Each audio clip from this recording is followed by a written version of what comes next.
Welcome to the Presilience Podcast, Ep.1 with Dr. Gavriel Schneider. I'm your host, Joe Saunders.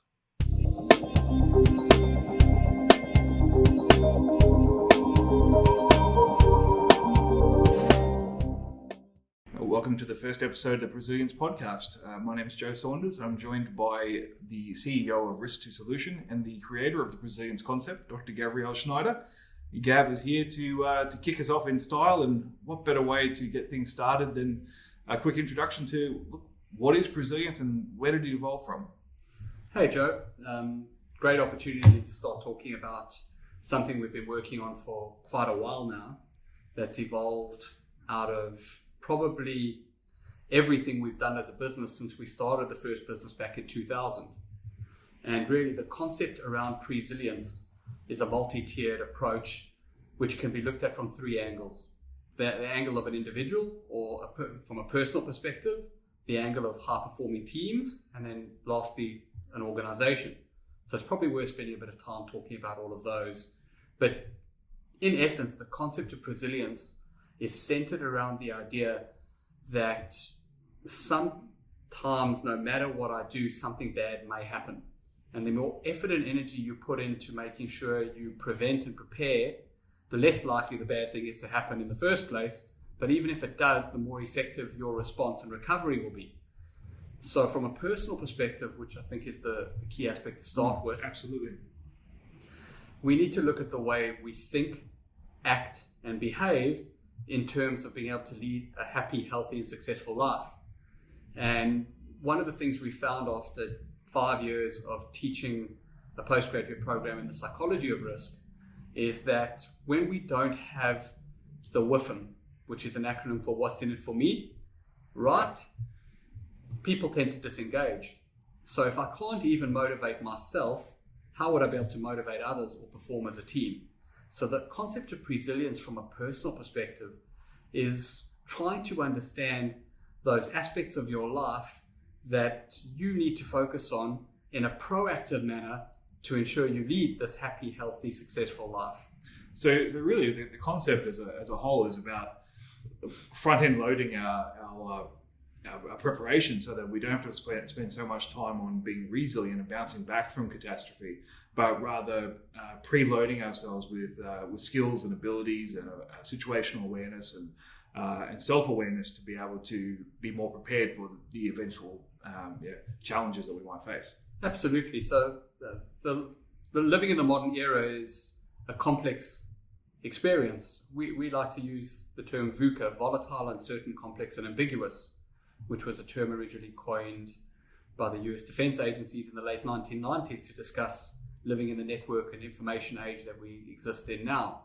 And to thrive in a VUCA world, we actually need different skill sets than we previously had to. So in the pre-VUCA age, being a good worker and having a job for life were realities that were often tied back to being successful and being happy and healthy. In the VUCA world, with so much complexity and being overwhelmed by being connected 24/7, the challenges we've got personally are quite different. And as we evolve with the concept of personal Presilience, there's a bit of psychology behind the way we approach this, which starts with the Maslows Hierarchy. And for those of you who aren't familiar, Abraham Maslow, one of the founding fathers of modern psychology, came up with this concept of the hierarchy of needs, that we first need to address our personal physiological needs before we address our safety needs. And only when we've addressed our physiological and safety needs can we start to look at needs like self-esteem and self-actualization. The challenge in many first world countries is our fundamental needs are often met just because we live in a place that takes care of us. And we then tend to eliminate the capability to actually address those physical and safety needs. We assume somebody else will do it for us. Yeah, we're kind of spoiled by, we live in a more comfortable time than any other time in human history. So a lot of the inherent traits that our ancestors would have relied upon to be able to survive, we only need in the worst possible circumstances. Absolutely. The challenge we've got though in the modern era is that these survival instincts or responses, such as running away from a predator and getting adrenalized so that our response is more effective, still manifest, but they manifest based on social risk, for example. So I get adrenalized just like I was running away from a predator when somebody pushes in front of me in a queue or somebody talks to me in an inappropriate manner. And it triggers the same flight or fight responses, but we're not really trained to deal with them anymore, and we're not manifesting those in a physical structure. Yeah, absolutely. And sometimes those responses are grossly disproportionate or potentially even socially embarrassing because our bodies don't really differentiate between the threat of being eaten or the threat of asking someone on a date. So the response is the same regardless. It's all a threat to our status quo. So it's important we understand what those effects are. Absolutely. And part of the concept with this idea of Presilience is a building blocks approach. If we can't even deal with personal risk and personal challenges, how are organizations actually expecting people to perform effectively in the workplace? So one of the old models around being effective in the way you live your life was the old work-life balance. In the modern era, that's blurred tremendously because we check emails at home, take phone calls at home, I'm plugged in 24/7.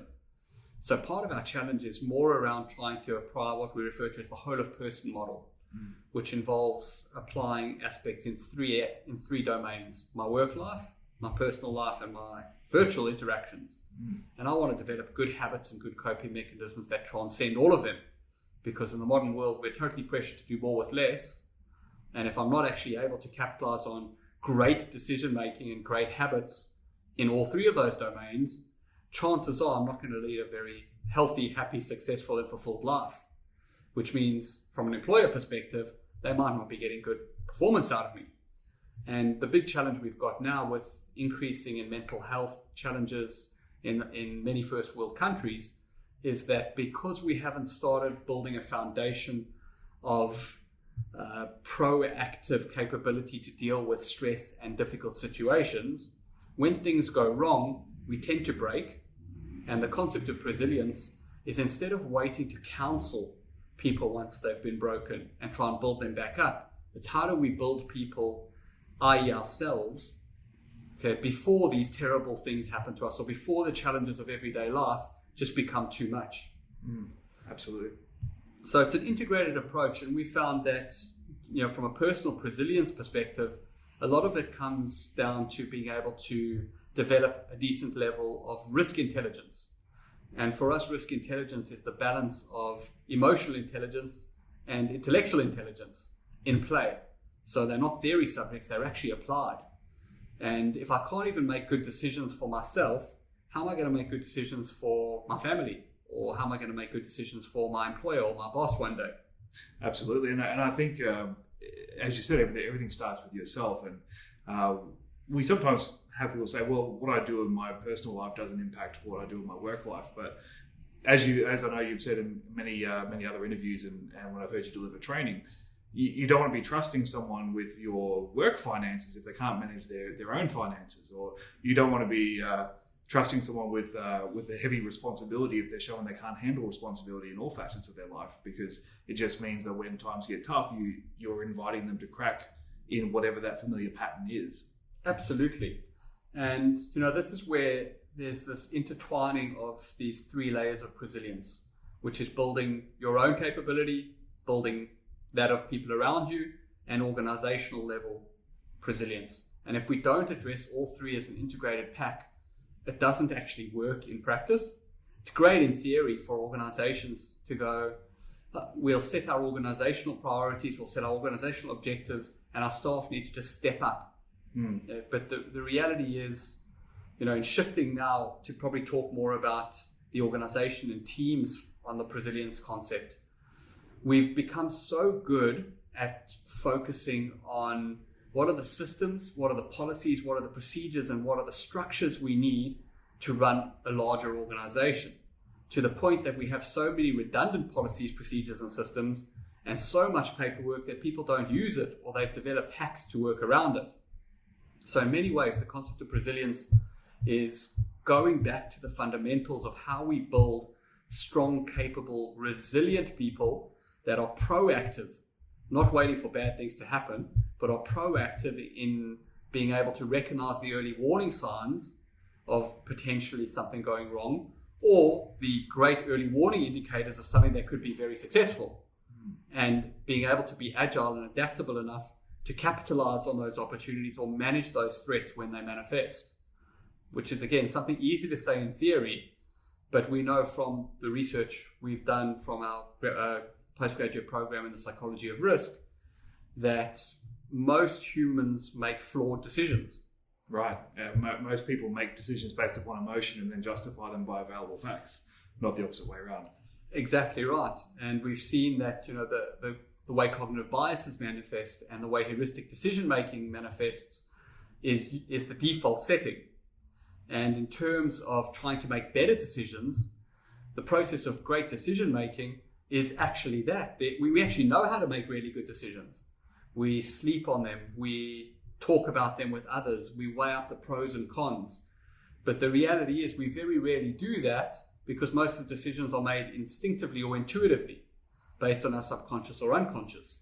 So part of the challenge when we start looking at trying to transcend the way we perform in a work and personal life, it's around trying to build our intuitive and unconscious responses to be as effective as we conceivably can, which is really difficult in a world where we're constantly bombarded with more data, more information, and more data sources, from Facebook to Twitter to email to text messages than any of our ancestors ever were. Well, that's right. I think I saw some recent statistics that said that a person living in the modern era will get more information in one day than our ancestors would have received in an entire lifetime only 100 years ago. It's incredible. And it keeps increasing. Yeah. And from most of the organizations that our consulting businesses work with, we're seeing the constant mantra of we have to do more with less.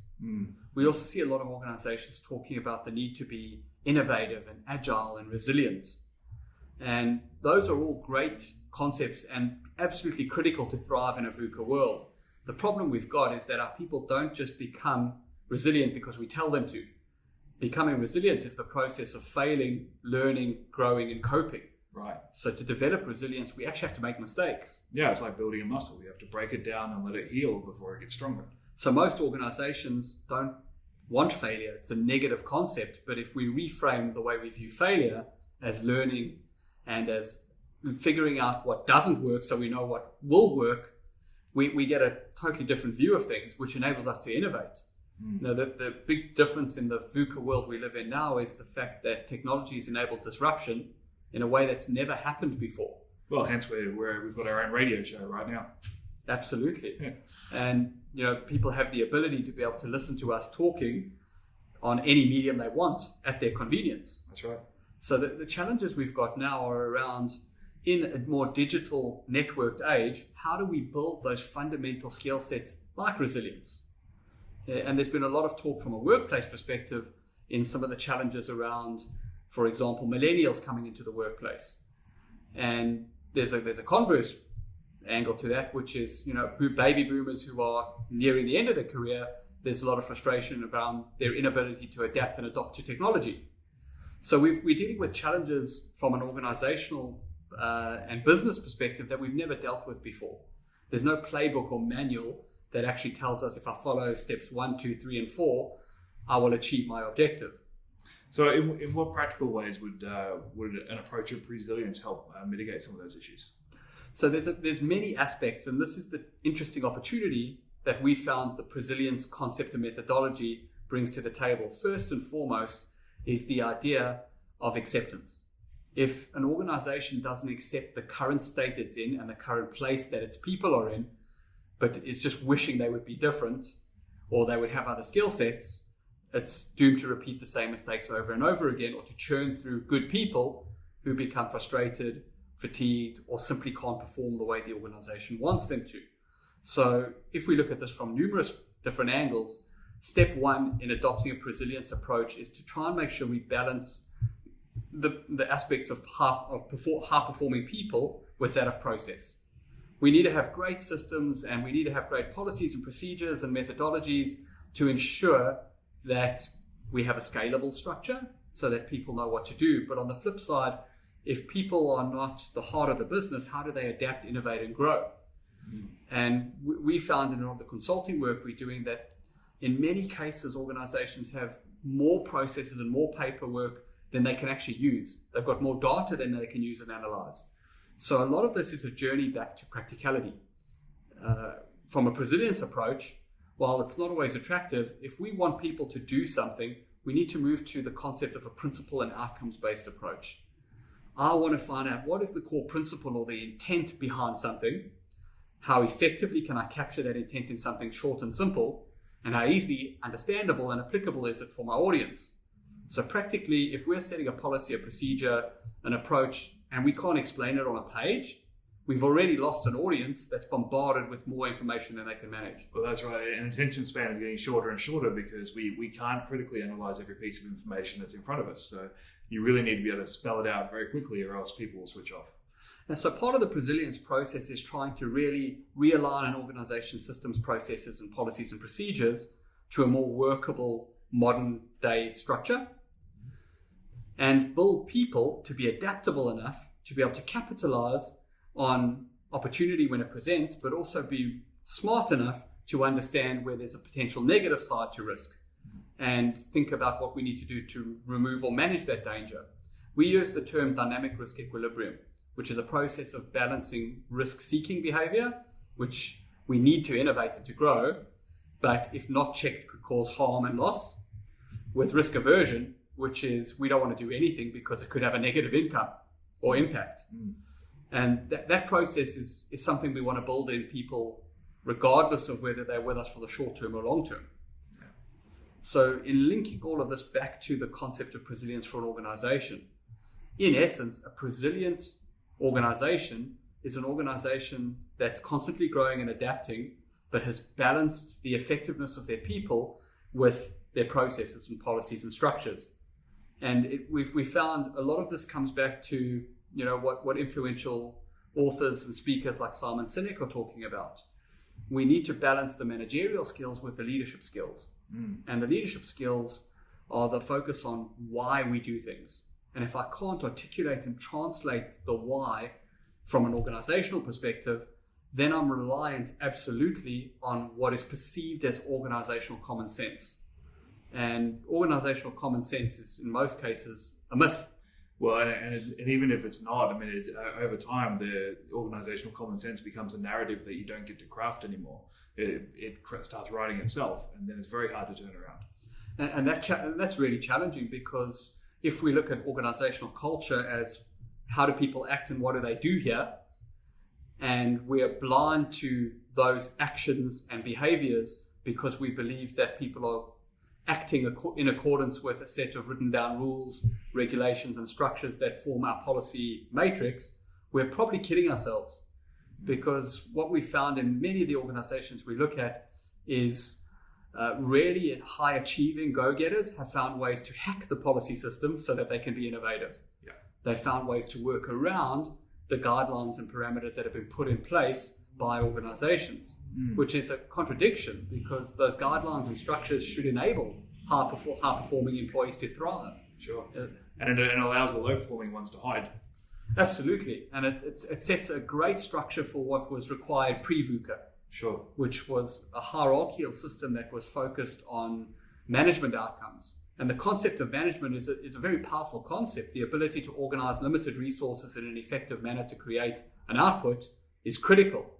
The challenge we've got now is artificial intelligence, robotics, all of these great modern day evolutionary developments are making those sort of mundane activities things that can be done without people.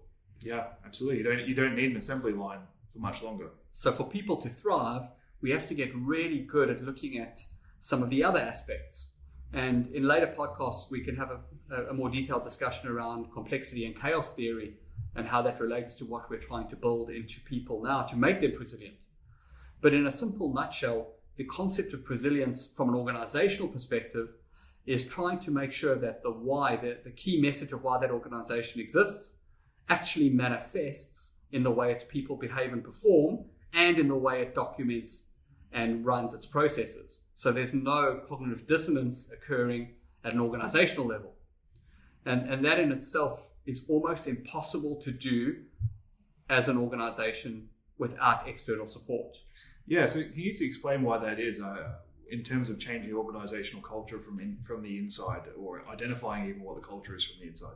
Sure. So I'm going to quote our behavioral scientist, Kate, who refers to culture in a way much like fish swim in water. The fish is totally unaware that it's actually swimming in water. It's just the environment it lives in. So people who work in an organization become blind to the culture because it's just what's around them at a given time. So in many cases, asking an internal structure to review the culture of an organization is like asking a fish to do a review of the water it's swimming in when it doesn't even know it's in the water. Yeah, it doesn't know what water is. Water is life. So it's an interesting conundrum and a challenge. Our consulting philosophy around Presilience is really a combination of a few variables. The first thing is, despite the fact that it's hard for an organization to diagnose its own weaknesses, nobody knows more about an organization than the people who work there. So it's a big mistake for an external consulting or training provider to come in and assume that they know more about the organization than the organization itself. What they do come in with are fresh eyes. Yes. And from our part, the ability to have worked in so many different sectors with so many different clients, we've seen interesting things that work in different organizations. And we find, for example, that the transport sector is very married to looking at only what other transport operators do. They don't look out of their sector. Much the same as government. They only look at what other governments are doing, even though there's a lot of discussion about how do we corporatize. Those sort of corporate methodologies are not usually deemed to be transferable to larger bureaucracies and vice versa. So part of the challenge in terms of driving this organizational Presilience is you want to think really probably about 4 roles. There's a coach, player, referee, and spectator. And the spectator now, from the networked internet age we're looking in, has really manifested in this concept of corporate social responsibility.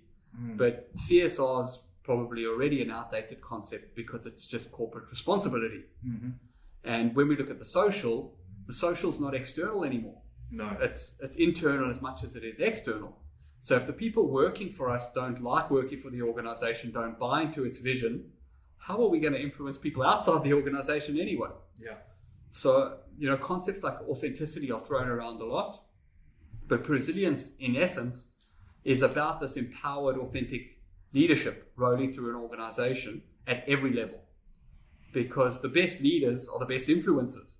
If people are naturally going to listen to somebody, we want them to be having the narrative and to understand what the company or organization stands for in a way that our message doesn't get diluted or eroded. So a lot of the challenges we have now in the modern day are not necessarily tied back to the way we perform, because a lot of organizations perform in a reliable manner. They've had many years of ironing out their processes, policies, and systems. Sure. Albeit often slow and not fit for purpose in a modern day world. The challenge we've got is more, how do we actually hack the system? What are the actions we actually need to do to take organizations from thinking that reliability is enough to focusing on the idea of performance? Because Presilience is all about performance. Yeah. If I perform effectively, I'm innovative, I'm adaptable, I'm reliable implicitly. But those are things that don't just happen because we write them down on a policy or because a CEO stands up and tells us we are these things. They're things that have to consistently be worked on and adapted. Sure. So the future is different to the past. If we looked at change programs, for example, in organizations historically, change programs were designed to solve problems. The challenge we've got in the modern workforce is we actually don't even know what the problem of tomorrow is going to be. Yeah, we're either rapidly trying to solve the problems that occurred yesterday, or we're speculating about what the next problem might be and running around in a state of constant anxiety. Absolutely. So part of the focus, and this is why the 3-tiered approach to Presilience is absolutely critical. Building individual capability, building high-performing teams, and then building organizational Presilience. If I don't have that 3-tiered approach, I'm not able to capitalize on opportunities and move quickly enough when they present, but nor am I able to ensure that I'm reliable enough in the services we deliver. So it's a fine balance, and the challenge with Presilience is it's slightly different for every organization. While we know we can define it as proactive resilience or the application of the balance between great decision making and great action, the essence is really quite different for each organization. And we found over time that whether the trigger for an organization is safety, then the angle to go in is with a Presilience safety program. Sure. If the angle is around great decision making, then it's really a Presilience risk and enhanced decision making process. If it's simply around leadership, okay, and having the effective guidance structures in place, then the Presilience program is holistic, looking at processes, policies, tools, and the way people are utilized. And Joe, as you all know, working for the business, we try and apply these concepts in our own business, not just talk about them for other people as well. Yeah, absolutely. I mean, we've done our best to walk the talk in that regard for all levels. And it's easy to say, but part of the challenge too around thriving in this VUCA world we're living in, capitalizing on the fourth industrial revolution that we're part of right now, is looking at the opportunities, not just the threats. And what we have to do is we have to train the lowest level of an organization to understand strategic impact, but we also now have to ensure that the top of the food chain is also capable of understanding the tactical implications right at the bottom. Because never before in human history have people right at the bottom had the ability to talk straight to millions of other people instantaneously. Absolutely. Anyone can make a tweet or a Facebook status that completely changes the reputation of your company. All it takes is the right hashtag, and you're off to the races with a PR disaster or a PR boom, depending on how your employee feels about you. And just based on that, the narrative and the messaging that we have to build within our organizations is different to what it used to be. In the older, more industrial age thinking, where hierarchy and chain of command and authority was absolute, is actually not applicable in most first world countries anymore. No. And it's a big change, particularly as we talk about the operations we have here in Australia. Australia is an amazing place. We've had nearly 3 decades of continued economic growth, but that unfortunately also comes with a few negatives in that many people in the workforce now have known 3 decades with no hardship whatsoever.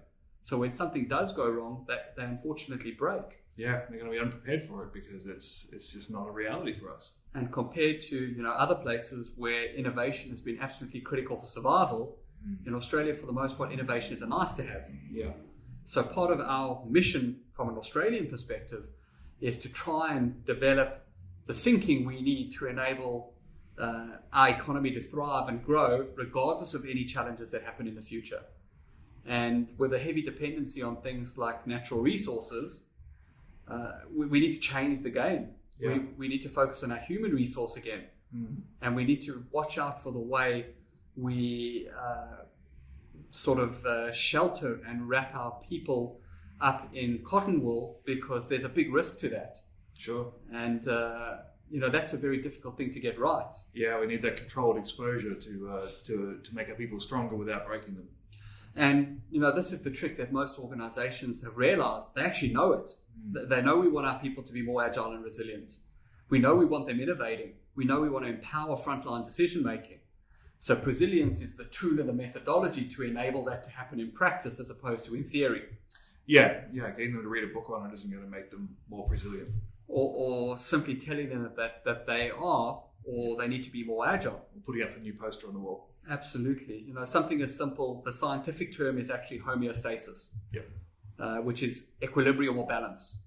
Most people in most first world countries actually earn enough money to live, and whether they like their job or not, they're in an okay place. The reality is when somebody's in an okay place, is negative. Yeah.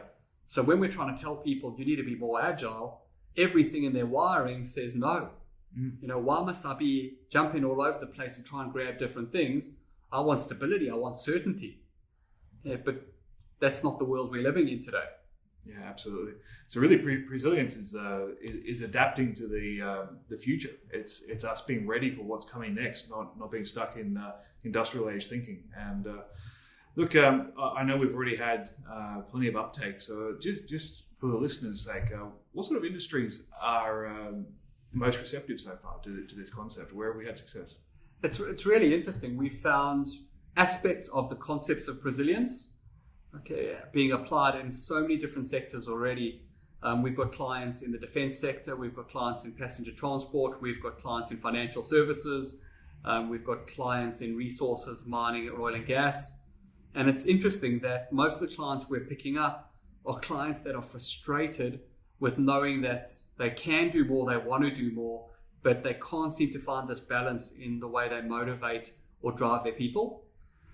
And they're trying to figure out how to hack the system.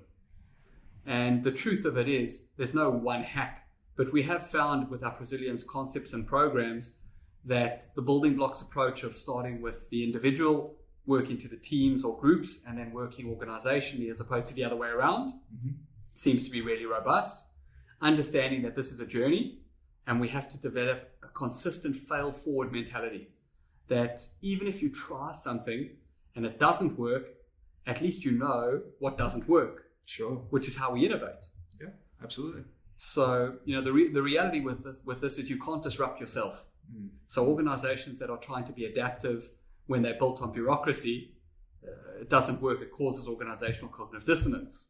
So what we found is that by embracing the concept of Presilience in the area that the organization wants to thrive in, we seem to be getting really good results, whether that is specifically focused on safety or incident management or business performance.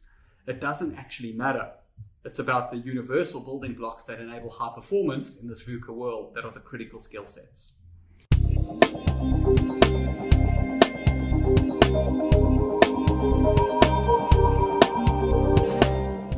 Thank you to Dr. Gavriel Schneider for joining us for episode 1 of the Presilience podcast. For more information about any of our services or anything that Dr. Gav has talked about during this episode, please check out our website at www.risk2solution.com. That's risk2solution.com. We'll be back soon with another episode of the Presilience podcast.